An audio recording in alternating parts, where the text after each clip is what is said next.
Good morning, good afternoon. I'm very pleased to introduce our session dedicated to leadership. Today, as we hope that sanitary context will stay manageable, business leaders could tend to come back on a more usual way to lead. And nevertheless, a massive number of changes and continued changes regarding economy, business or work environment needs and require real transformation. During the next 30 minutes, we will explore what we see as the key element of the leadership of the future.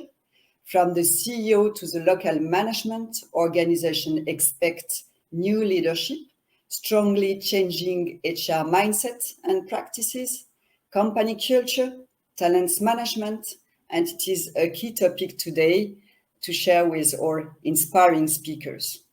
I am delighted to be joined by Rachel Brasset. Rachel, you are Global Head of People HH at PA Consulting. Tim Clayton Ball. Tim, you are Global Head of Deloitte Leadership. Jonathan, John, you are EMEA Talent Solution Head for Bain & Company. And Oliver Schapper. Oliver, you are HR and Real Estate Division Leader at Bearing Point. So let's start our discussion with Rachel. By referring to your report, The New Way to Lead, that provides positively different leadership, can you share your vision on why a new leadership will be more crucial than ever in the future? And how can organizations support leadership change? Thanks, everybody. Great to be here. I think now is really the time we must act, and of the many varied and consequences of COVID, one standout for me has certainly been the need for leaders to change and adapt to new environments and rapidly evolving situations, and the pandemic clearly showed us that. For many, it was this ability to lead in new ways that defined their pandemic. How quickly could they implement and adapt to home working, to new safety measures, to new and really shifting demands from customers and their people? We wanted to better understand the ways in which leadership was changing. So we surveyed 300 leaders from around the world for a new piece of research. And this is our report, A New Way to Lead, that you can see linked on the screen there. And it revealed that just about 70% of leaders say they urgently need to refine their leadership approach as workforces look to them to lead the way post-COVID. So my supposition would be that those who don't act risk being left behind. And our research revealed an interesting split between leaders who identify as survivors and those who identify as revivers.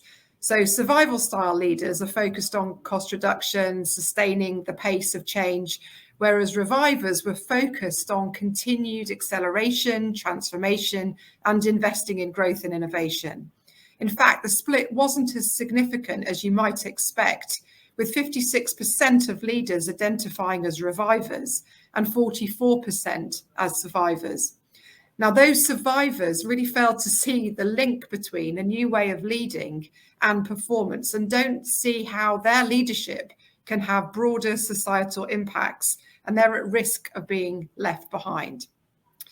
So I believe that leaders can support their organizations by leading with purpose and authenticity. And when it comes to the way in which organizations can support leaders, it's actually a two-way street. And leaders really need to create the culture in which an organization can thrive. They need to embed leadership skills and training from the moment someone joins, and they need their people to understand what leadership means for everyone, not just the C-suite. This will in turn create a virtuous circle, I believe, for the organisation to support leadership development and change, because employees understand how truly important it is. And the best way I think that leaders can unite their people is by leading with purpose and authenticity. And as a leader, you set the tone for everything that happens in your business. And it's getting harder and harder for organisations to hide behind values that sound nice, but they don't translate into action. So as an example, one I wanted to share, we helped the team at the Ocean Race live up to their purpose. So the Ocean Race is probably one of the toughest, professional sporting events in the world, operating in what was an extremely male-dominated industry. And to remain sustainable and continue its legacy, the ocean race needed to become far more accessible and ensure equal representation across genders.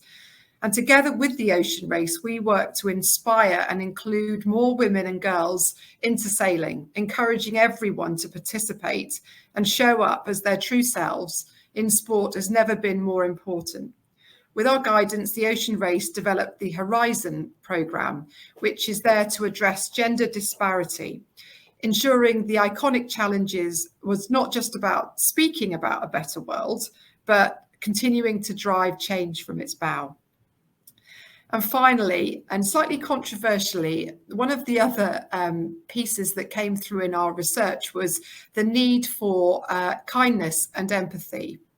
And this was really how we see leadership evolving and the emergence of kindness as a key leadership trait. Employees really want to feel safe at work. They want a good work-life balance, and they want to feel that they're heard. Creating a culture of kindness, we believe, is crucial in the war to attract and retain key talent.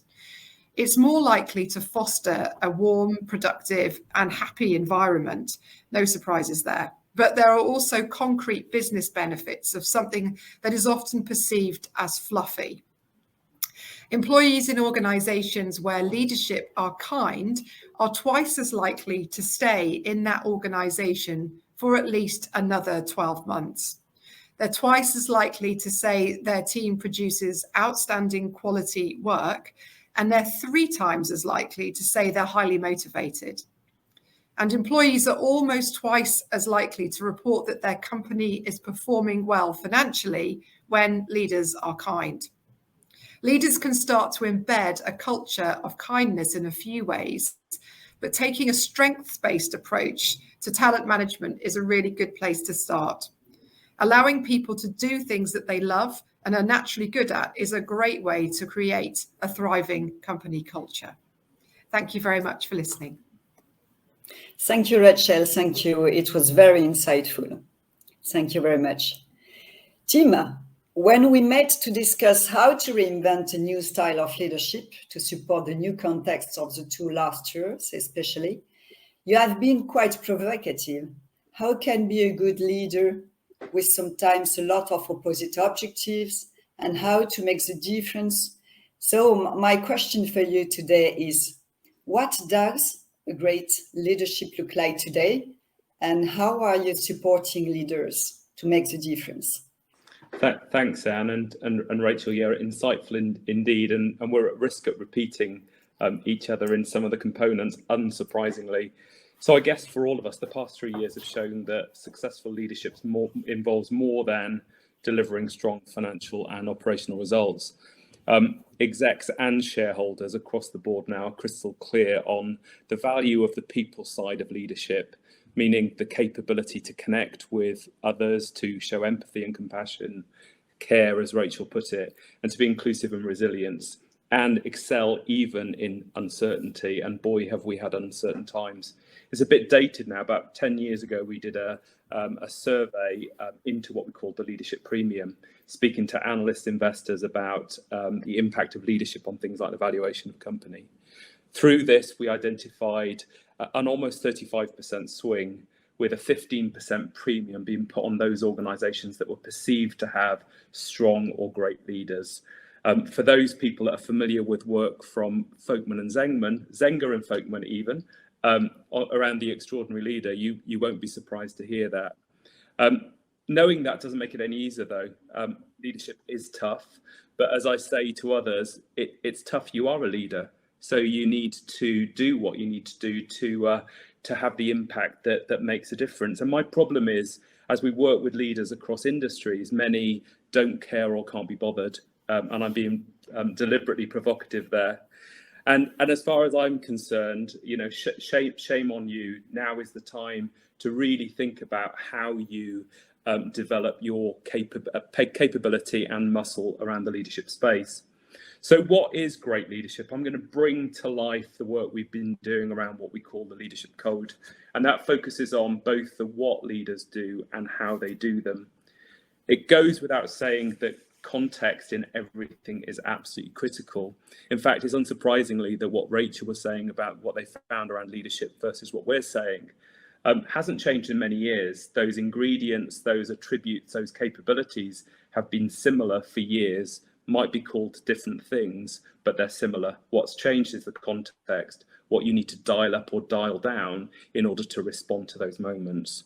So I'm going to deep dive on the conditions that leaders set first for success, and that is the what.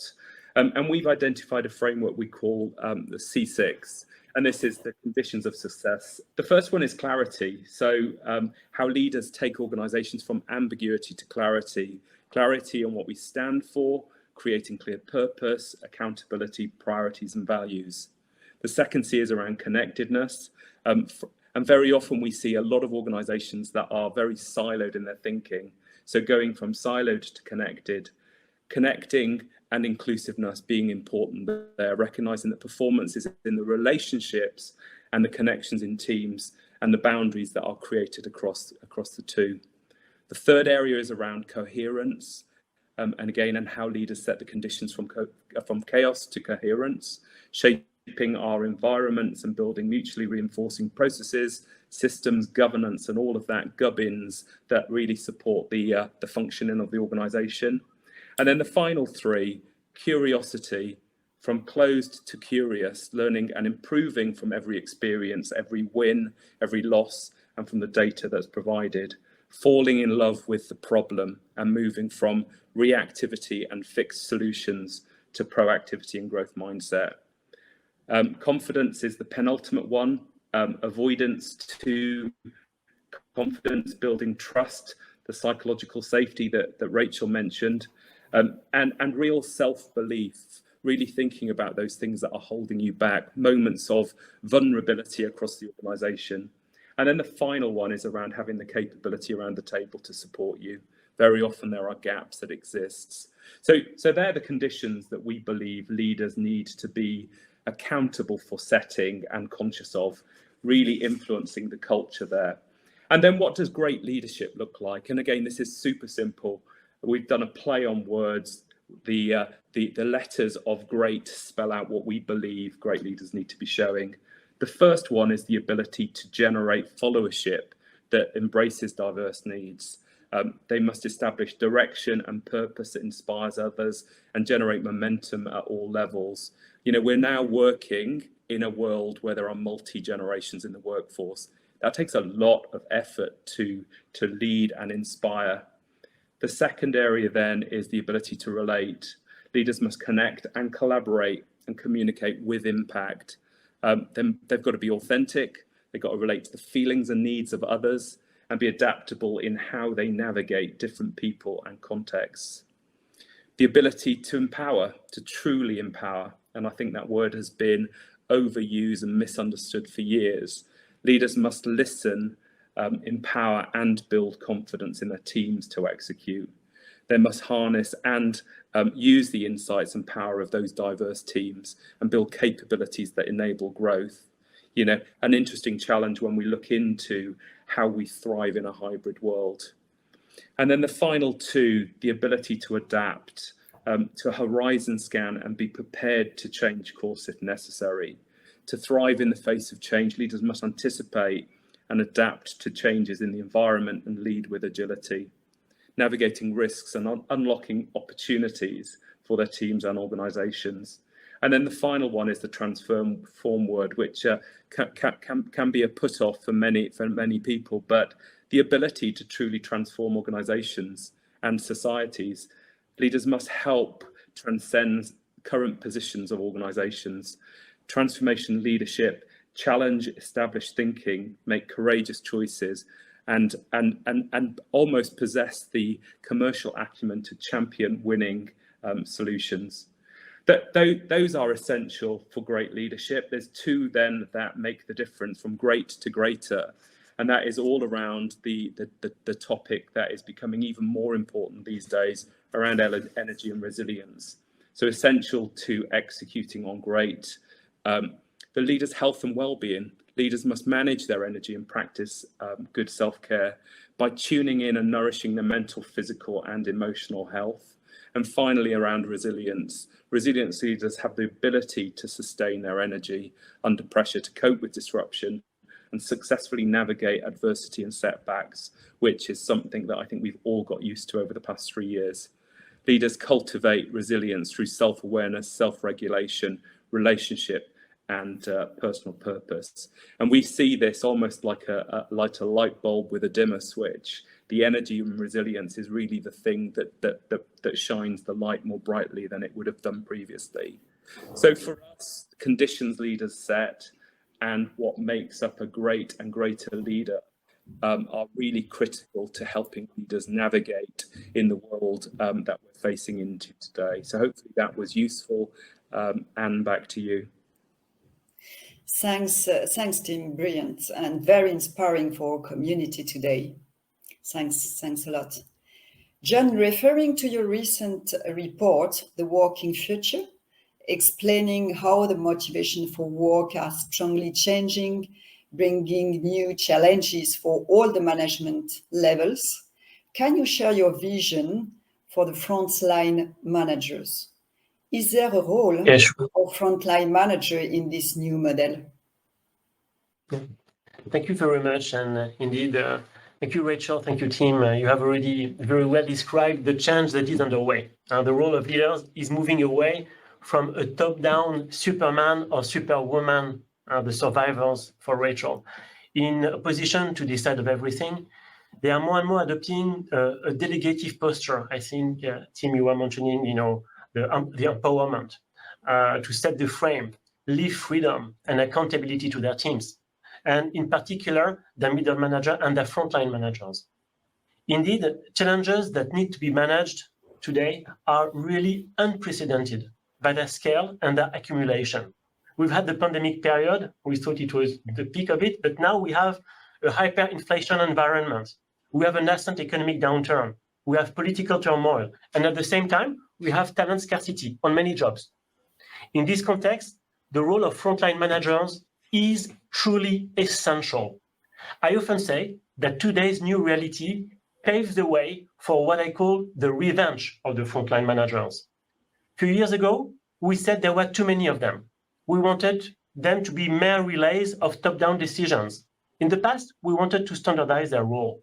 But now, we realize their foremost importance to keep close to customers' needs while maintaining the culture, developing the know-how, strengthening inclusions of new recruits, fostering collaboration, driving innovation.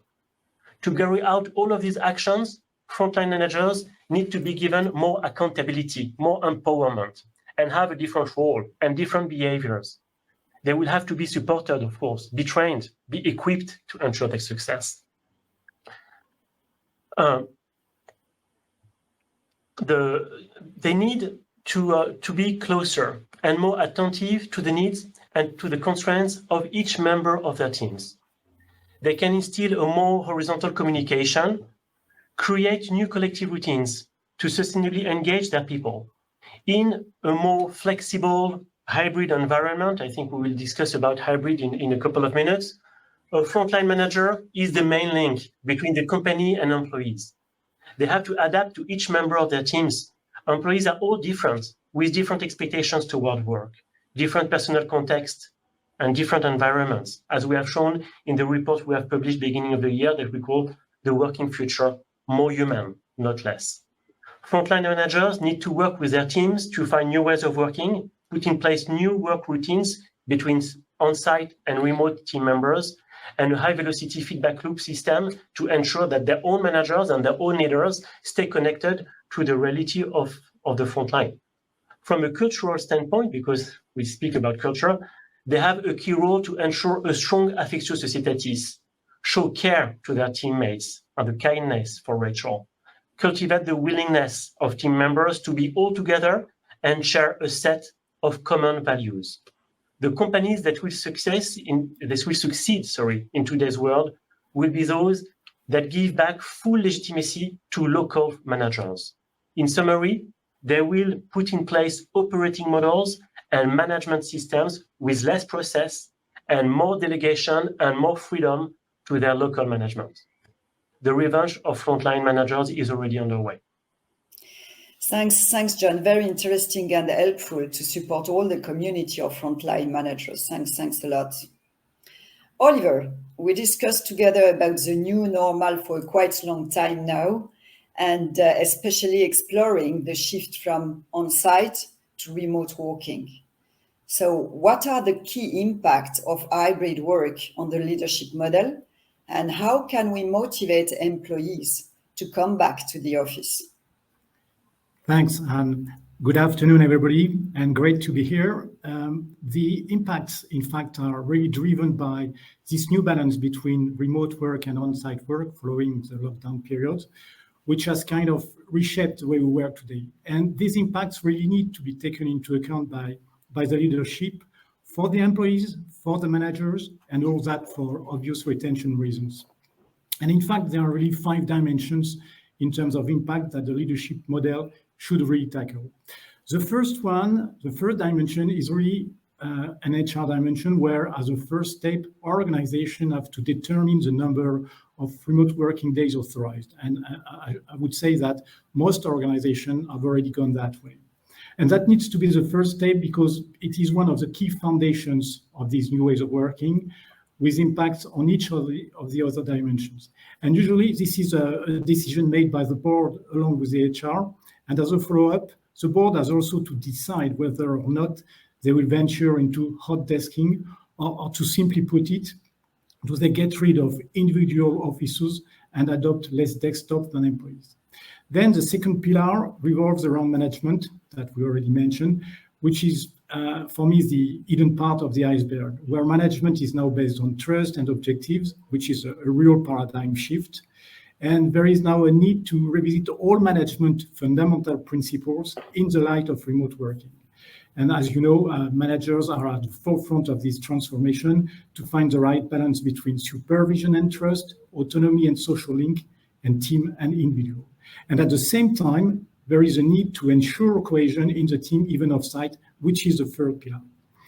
The fourth dimension is really around mastering the use of digital or collaborative tools to be able to be as efficient from home as from the office. And you know, there is a statistic that really struck me 2 years ago after the first lockdown in 2020. 60% of the people who faced that massive remote working phase, more than 2 years ago actually, volunteered to keep working remotely on a part-time basis, as there were only a few before the pandemic. But 90% of them, 90%, recognized that they faced difficulties using the digital tools to work remotely. So that was 2 years ago. The numbers probably have changed, but the trend is there. And then the last dimension, which is the most visible, is real estate for 2 reasons. The first reason is that we now see a real drop in terms of square meters rented by organization because occupation is shrinking due to remote working. And the second reason is that the vocation of the office is becoming more social. We now come to the office to work in a collaborative mode, to co-create, to socialize, but we no longer go to the office to work individually, as this is something we can do from home or from anywhere else. And as a result, we now see a reinforcement of collaborative space, in fact, meeting rooms, that before the pandemic, on average, represented 1/3 of the surface for office building, and we now estimate that meeting rooms represent 2/3. So that's a big change. And workspace as such is now key to attract employees and make them want to come back to the office. And in that respect, I would say that office layout is important, but also the services available in the office that now go beyond the classical office building services, such as an example, offering the capabilities to receive Amazon parcels in the office is certainly a plus appreciated by all employees. And in addition, in order to keep the momentum going and make sure the office remains attractive in the long term, it is important to bring some innovation on the workspace, to renew on a regular basis the office layout and the furniture, which is not easy. But there is now a new generation of providers that offers an approach named workspace as a service, where you don't buy your furniture, but you rent it instead, with the possibility to change your furniture and office layout according to the evolution of work modes on an ongoing basis. So I'm conscious of time, and as a conclusion, I would say that the leadership model must be defined, organized, and set up to launch, manage, and monitor all these transformation in the long run. Thanks for listening. Thank you so much, Oliver. It was very interesting to share your vision. As we are getting close to the end of this session, it will be a pleasure to share feedback and questions coming from the audience. We've got a good question that's been sent privately. It was, how can we use HR technologies to support new leadership approaches? Who should answer that, Anne? Yes, we want to be part of this discussion. Maybe just one very small point, and I will let the rest of the room. I mean, here on feedback, high velocity feedback loops to keep the frontline connected to the rest of the managerial spine. I mean, of course, there are a lot of systems that we can leverage to put in place. I mean, these high velocity feedback loops. But then I will let Rachel, I think, on topics related to leadership. Thanks, John. No, just I would agree with that. It was really interesting actually during the pandemic. Like all of you, operate a global team, and we have lots of regional offices. And it was really interesting. The feedback was that those who work in some of our regional offices felt that the pandemic, when they communicated and we all on Teams the whole time, it was the most inclusive time in their working lives, because everybody was on the same platform, everybody got the same opportunities to hear information and contribute to conversations. And now we're back to a hybrid scenario. It's how can HR systems, as well as the way that we lead and engage, really ensure that we maintain that inclusivity. So there's something that's quite interesting there about the systems element and the human factor, and how you get that right balance to ensure that inclusivity and connection continues, because it was really stark during the pandemic getting that feedback. Yeah, it's really interesting, isn't it? Because technology plays a really enabling role in everything we do. And what's interesting in a kind of shift to hybrid, we seem to have digitized work as opposed to think about the work we're doing and change it. So I think leaders have a responsibility to really understand the art of the possible in terms of technology and use that to their advantage.